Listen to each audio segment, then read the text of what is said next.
তুমি আজকে কলকাতা বেচেতে চলে গেলে, বেচেতে চলে গেলে, তুমি আজকে মালগুলো বেচেতে চলে গেলে, আমাদের মুসলিম ভাইরা কিনলো, কিনে রাস্তায় খারাপ করে থাকলো, তোমরা নিয়ে চলে যাও।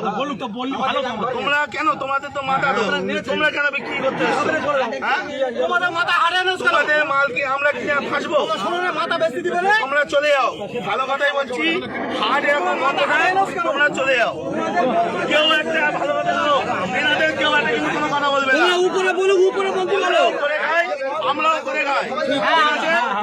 এখন কথা হচ্ছে ওনাদের মাথা, ওনারা বেচে দিচ্ছে, আমাদের মুসলিম ভাইরা কিনছে, কিনে ফেসে যাচ্ছে, ওনারা টাকা টেনে বাড়ি চলে যাচ্ছে, আর কিন্তু কোনো সমস্যা নেই। সুতরাং কেউ একটা এদের কোনো কথা বলবে না, এনারাও করে খায়। কিন্তু তোমরা মানে কাকা নিয়ে বাড়ি চলে যাও। সরকার যতক্ষণ না নির্দেশ দিচ্ছে কি হবে, কেউ কোনো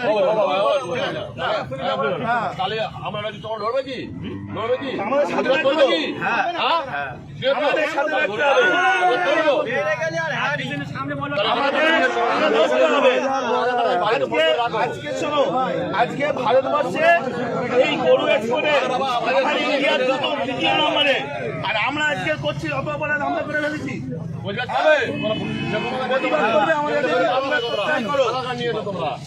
আমাদের সাথে প্রতিবাদ করলে থাকো, না হলে দেখো না। জানি না, আজকে এই গো মাংস, গরু মাংস বাইরের দেশে এক্সপোর্ট হচ্ছে, আমাদের ইন্ডিয়া দ্বিতীয় নম্বরে। আর আজকে আমরা অপরাধ করে ফেলেছি, এর জবাব কেউ দিতে পারবে? সুতরাং কাকা নাম বলো,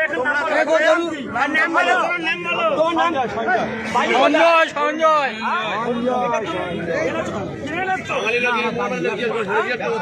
14 বছর বয়স হয়েছে, এটা 14 বছর বয়স হয়েছে, তুমি এই কাজটা করলে কেন? তোমার কালকে তো ঘটনা হচ্ছে, আমরা